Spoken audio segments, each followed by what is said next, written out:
Inilah akibatnya jika anda menyapu gel perut terlalu banyak. Jangan sekali-kali menyapu gel perut ini terlalu banyak.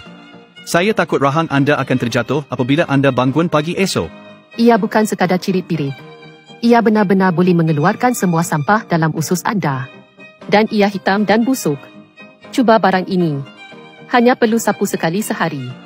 Badan bersih dan segar. Harganya cuma seperti satu hidangan makanan. Sapu je, seluruh badan rasa ringan. Masalah perut yang susah pun. Takut dengan benda kecil ini. Semalam sapu sekali. Berak 4-5 kali sehari. Bukan cirit-pirit. Tapi ia betul-betul boleh keluarkan sampah dalam usus. Yang hitam dan busuk tu. Caranya sangat mudah. Benda ni boleh dikatakan terkenal di mana-mana. Terutamanya yang perut keras. Susah berak. Yang 2-3 hari atau 4-5 hari baru pergi tandas sekali. Atau yang duduk setengah jam baru boleh berak. Cubalah ia. Bantu atasi masalah perut. Baiki usus dan melancarkan pembuangan. Yang berak keras dan sikit. Yang tak ada tenaga nak berak. Usus tersumbat, najis terkumpul. Bahkan yang perut buncit dan sakit. Kaki tangan tak gemuk tapi perut buncit. Kena berhati-hati dengan fungsi perut yang lemah. Metabolisme yang kurang baik. Jadi gel perut ini yang disyorkan oleh Jabatan Perubatan Tradisional Negara. Ia produk khas untuk atasi masalah perut. Terus sapu macam ni je. Susah berak, perut kembung tak cerna. Cuba je ia. Baik ke tak? Cuba baru tahu. Sembelit ringan, sapu ia.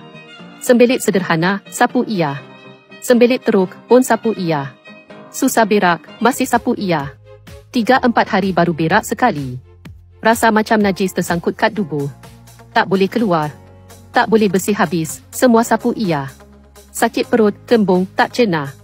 Sapu ia je lah. Kawan-kawan yang sembelit. Jumpa video ni. Nasib baik korang. Untuk elak kawan-kawan beli barang palsu. Sekarang kami hantar terus dari kilang. Harga murah, semua orang mampu beli. Ramai yang tak pernah guna gel perut ni. Dah lepaskan peluang untuk baiki sembelit. Jangan tunggu lagi. Cuma perlu sekali sehari. Boleh atasi di rumah je. Sekarang klik pautan bawah video untuk tengok butiran lanjut. Sebab jual terlalu murah. Ramai orang nampak video saya terus scroll. Keluarga suruh saya berhenti jual. Tapi saya tak nak mengalah. Saya nak lebih ramai orang tahu betapa bagusnya gel perut ni. Sapu sekali sehari kat pusat.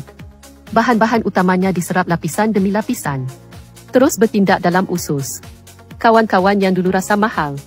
Kali ni jangan terlepas lagi. Sekarang semua hantar terus dari kilang. Ada penghantaran percuma ke rumah lagi. Cepat klik pautan untuk tengok.